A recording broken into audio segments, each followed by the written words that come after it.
Baiklah, perkenalkan di sini kami dari Nirbis yang beranggotakan dengan saya sendiri Brian Yeskiel, lalu dilanjutkan oleh teman saya, ada Adam Ali Muhammad Yusuf, dan juga ada Adam Muhammad Firdaus, dan lalu ada Anggalda Muhammad Aziz. Jadi di sini kami ini memiliki proyek yaitu Nirbis, yang dimana di sini kami meluncurkan platform marketplace yang menghubungkan pengecer dan penjual makanan, yang dimana target utamanya di sini adalah bahan makanan yang akan mendekati kadaluarsa, sehingga dia memiliki harga yang bisa didiskon untuk lebih terjangkau kepada masyarakat. Lalu di sini kami akan menyediakan beberapa fitur, yaitu ada fitur admin, fitur chat toko, fitur kategori produk, keranjang belanja, manajemen produk, pencarian atau filter, lalu profil pengguna, registrasi, riwayat transaksi, dan validasi. Untuk selengkapnya bisa diperiksa pada Trello kami. Dan selanjutnya kami akan membahas mengenai dokumen-dokumen yang kami miliki. Untuk dokumen pertama yaitu Development Implementation Documentation akan dilanjutkan oleh teman saya.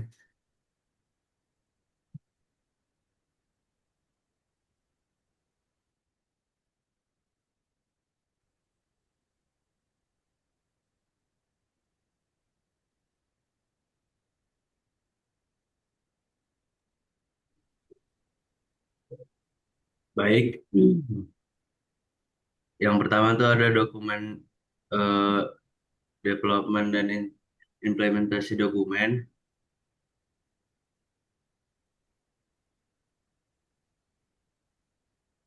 Nah, untuk tujuan dokumen ini untuk memberi panduan teknis ya yang terstruktur mengenai proses pembangunan dan penerapan aplikasi Nerbis Marketplace.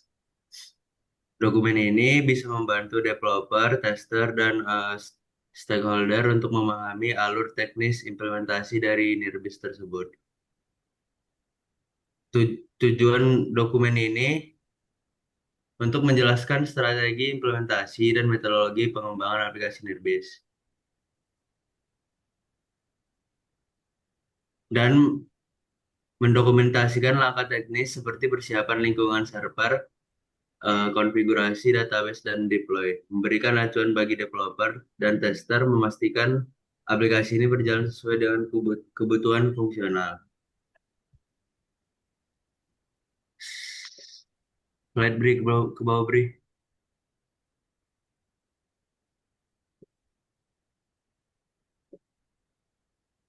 Nah, untuk ruang lingkup implementasi ini, secara garis besar ada 3 poin.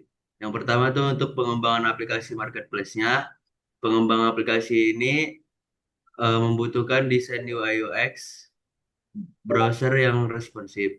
Kemudian ada integrasi backend menggunakan PHP native sebagai backend dan menggunakan database SQL yaitu MySQL.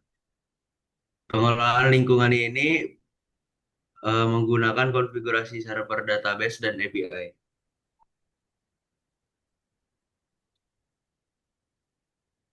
Kemudian ada definisi akronim dan istilah. Nah, di sini Nirbis merupakan marketplace untuk penjualan produk sisa stok dan hampir kadaluarsa. Dan sellernya ditunjukkan ke UMKM, toko, restoran atau supermarket. Pembelinya biasanya pembeli umum yang mencari produk harga diskon. Untuk expired validation-nya, sistem ini memvalidasi otomatis terhadap tanggal kadaluarsa produknya. Untuk check out, proses pembelian dan pembayarannya menggunakan cash on delivery.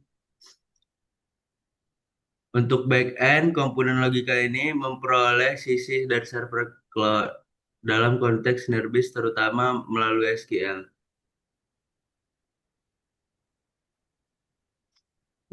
Slide break ke bawah, Bri. Nah, lagi-lagi Bri, lagi Bri. Nah, untuk gambar umum sistem ini, ada deskripsi produk. merupakan merupakan deskripsi dari nerbis tersebut. Slide beri ke bawah beri.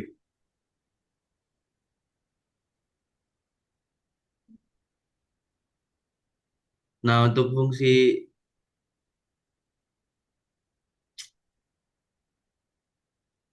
untuk fungsi produk tersebut, eh, yang pertama tuh ada fungsi pengguna. Pengguna tuh bisa registrasi login, membeli produk, dan melihat riwayat transaksi. Kedua tuh ada fungsi penjual. Fungsi penjual ini bisa mendeskripsikan harga ataupun diskon expired date. Kemudian manajemen pesanannya dan chat pembeli. Ketiga tuh ada fungsi sistem. Fungsi sistem ini bisa memvalidasi produk expired, notifikasi status pesanan, dan filtering katalog. Kemudian ada fungsi admin untuk memonitoring untuk memonitoring penjualan produk. Kemudian ada validasi laporan produk ilegal atau tidak layak. Kemudian ada pengguna aplikasi. Jadi pengguna ini bisa mereset password akun, logout pengguna, kemudian ada personalisasi dan pengaturan preferensi dasar aplikasi. Mungkin segitu saja panduan deployment dan implementasi. Mungkin bisa ke dokumen selanjutnya. Baiklah, untuk selanjutnya akan dilanjutkan oleh user manual oleh teman saya. Baik, untuk user manual merupakan panduan untuk pengguna menggunakan Nirbase.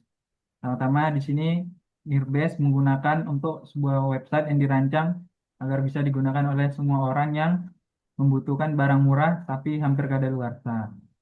Selanjutnya, eh, kebutuhan sistem.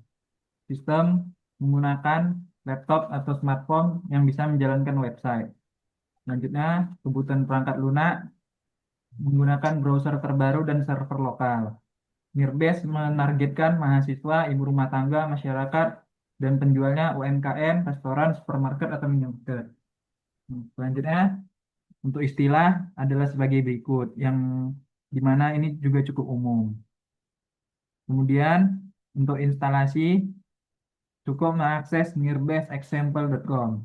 Kemudian, user bisa registrasi, login ke dalam website kami.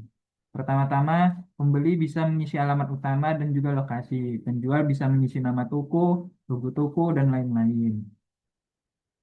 Nah, untuk penggunaannya ada banyak menu utama, yakni menu utama yang lumayan umum untuk di marketplace.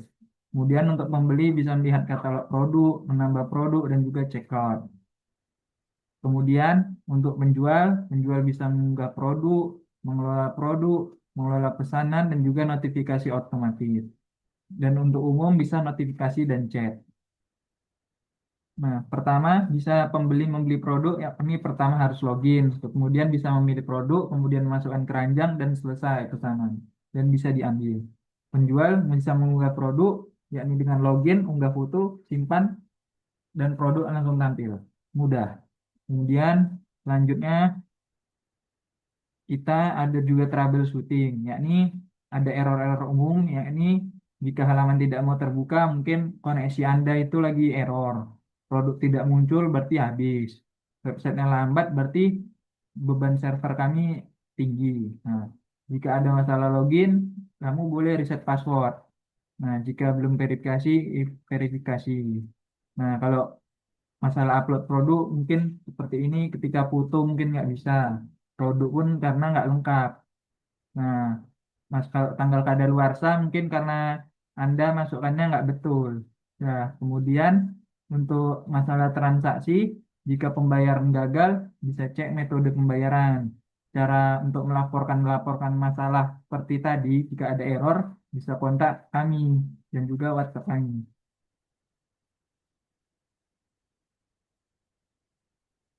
Kemudian untuk ini, apakah Nirbase gratis? Ya, Nirbase gratis. Dan juga barang yang dijual aman. Apakah bisa refund? Itu tergantung toko. Dan juga expired bisa di-report jika produk tersebut expired. Nah, di sini kami menyarankan kepada para pembeli untuk selalu juga mengecek tanggal kadaluarsa. Sekian dokumen user manual. Silakan dilanjutkan oleh teman saya. Baiklah, untuk selanjutnya adalah dokumen support and maintenance dokumen. Jadi di sini ada tujuan dari dokumen ini yaitu untuk menjadi panduan resmi sebagai pengelola aktivitas pemeliharaan dan dukungan teknis setelah platform ini nanti diluncurkan.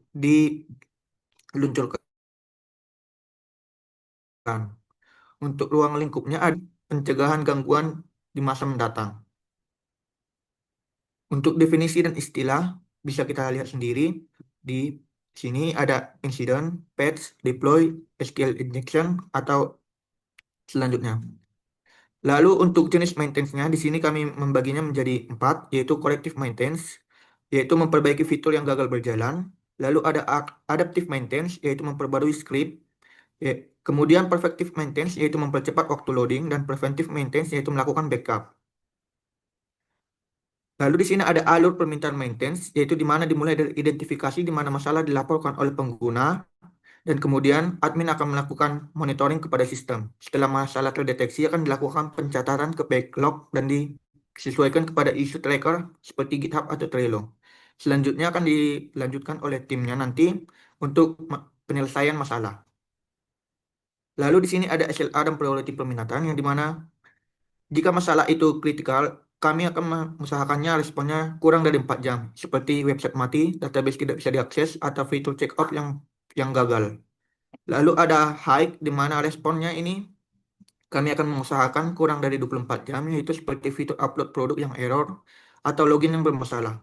Untuk yang medium, akan diusahakan kurang dari 3 hari, yaitu seperti tampilan yang berantakan. Untuk yang low respon, di mana permintaan seperti warna yang tidak sesuai. Untuk prosedur support di sini, yaitu adanya klasifikasi dan prioritasnya, seperti tadi ada bug backend, bug frontend, bug security, atau enhancement. Lalu eskalasi masalahnya, dan dilanjutkan dokumentasi support. Prosedur maintenance di sini adalah langkah-langkah yang dilakukan untuk setiap maintenance-nya nanti, yaitu dimulai dari analisis perubahan, kemudian dilanjutkan implementasi patch update, regression testing, dan kemudian deployment dari perubahannya. Untuk monitoring dan reporting, di sini ada dilakukan seperti server availability, database health, disk space, dan juga API usage. Untuk laporan insiden seperti waktu kejadian, deskripsi error, dampak, dan tindakan perbaikan. Untuk maintenance log, itu kami akan bersumber dari isu yang ditutup, commit history, pull request, dan catatan rilis. Untuk jenis maintenance, seperti yang sudah kita sampaikan sebelumnya, ada corrective, adaptive, preventive, dan preventive. Untuk dokumen pengujian, setiap log akan menghasilkan regression testing, dan kemudian fiturnya akan diuji kembali, dan akan dianalisis kembali. Review dan audit perkara keakuratan data produk yang transaksi audit, validasi input form, dan integritas database MySQL. Lalu performa website juga akan dipertimbangkan dengan keamanan web server.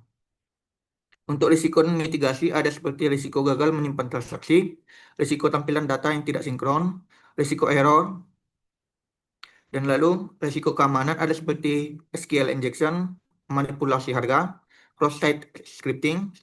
Lalu untuk strategi mitigasi ada mitigasi teknik, lalu mitigasi operasional, mitigasi pengujian, mitigasi keamanan akses. Kira-kira sekian dari dokumen ini akan dilanjutkan oleh teman saya.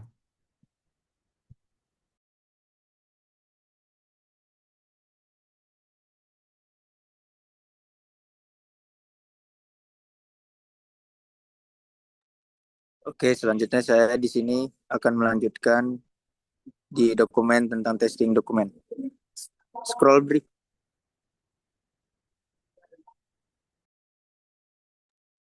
Nah, tujuan dokumen ini adalah untuk memastikan bahwa seluruh kebutuhan fungsional dan non-fungsional yang tercantum pada dokumen requirement dapat berfungsi dengan benar, konsisten, dan stabil. Pengujian mencakup aspek registrasi, login, manajemen produk, sistem pencarian, filter, keranjang chat, pembayaran digital, notifikasi, validasi expired, dan riwayat transaksi.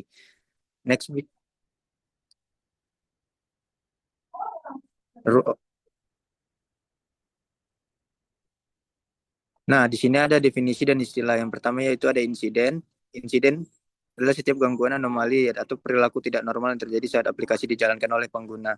Yang kedua itu ada patch. Patch adalah paket perbaikan teknis berukuran kecil yang dirilis untuk mengatasi bug atau masalah tertentu tanpa mengubah struktur besar dari aplikasi patch yang mencakup perbaikan validasi input.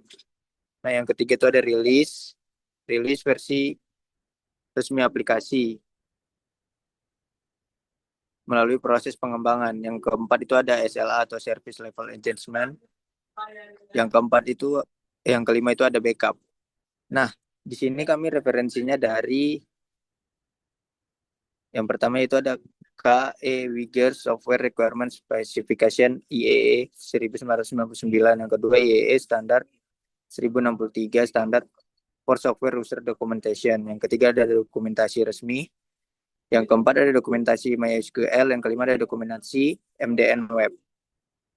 Scroll break. Nah, yang kedua ini ada rencana pengujian. Yang pertama itu ada registrasi dan login, yang kedua upload produk, yang ketiga ada edit, yang keempat ada validasi stok, yang kelima ada pencarian produk, yang keenam ada filter produk. Selanjutnya ada keranjang, sistem pembayaran, chat toko, notifikasi status transaksi, riwayat pembelian, manajemen profil, dan validasi produk mendekati expired atau tidak. Scroll break. Lagi. Scroll lagi. Nah, di sini ada jenis testingnya itu ada functional testing, yang kedua ada usability testing, yang ketiga ada performance testing, yang keempat ada security testing, yang kelima ada compatibility testing, yang keenam ada regression testing. Nah, selanjutnya ada kriteria masuk entry atau keluar. Yang pertama yaitu ada build aplikasi berada dalam kondisi stabil dan dapat dijalankan tanpa crash. Yang kedua, seluruh modul utama telah diselesaikan dan dikembangkan. Yang ketiga, ada tes data telah disiapkan dengan lengkap. Yang keempat, ada lingkungan pengujian.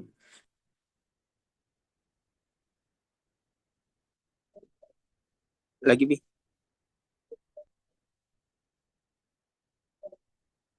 Nah, yang di bab 3 ini ada desain pengujian. Yang pertama yaitu ada identifikasi test suite.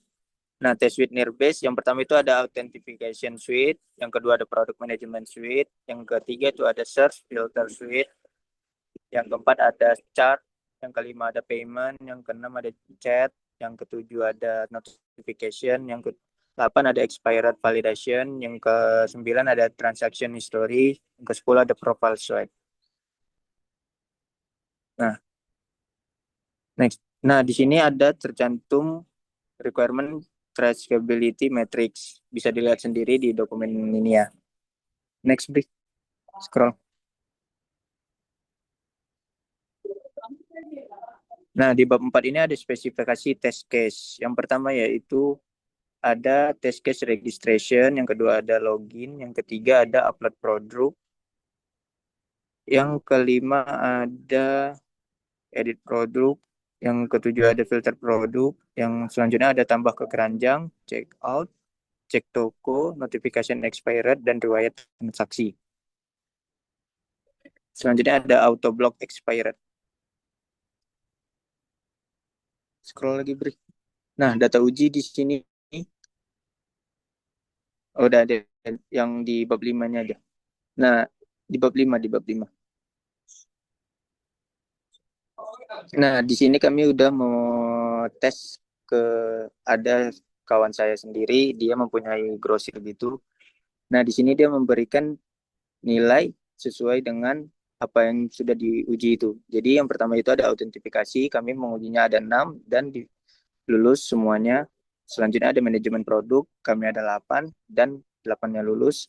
Ada pencarian filter, kami ngujinya 5 dan 5-5 lulus. Ada keranjang check out 6 dan 6-6-nya lulus. Pembayaran 4.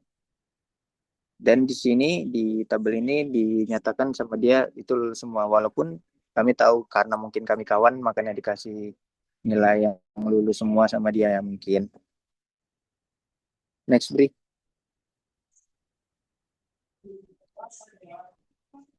Nah, di sini ada catatan bug. Ada di bug deskripsinya filter kategori tidak muncul, status fixed. Berarti berhasil diverifikasi. Nah, di sini ada beberapa bug-bug yang sudah diperbaiki atau dibenerin dari sesuai request yang diberikan oleh konsumen. Next, Bri.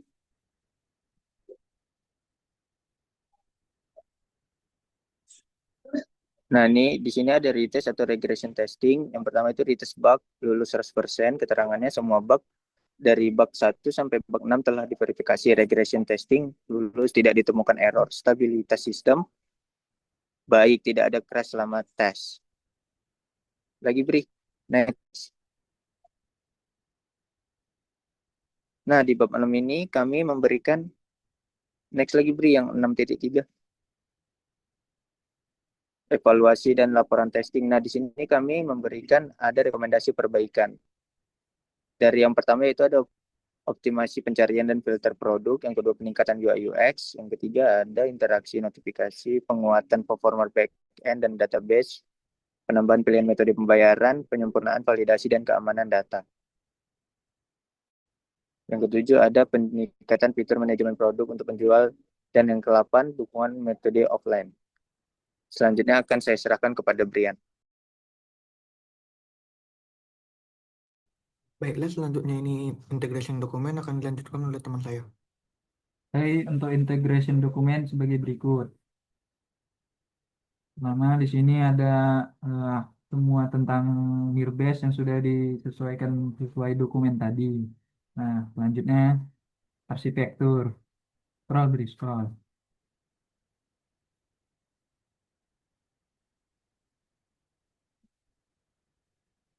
Nah, di sini ada lapisan presentasi yakni front end.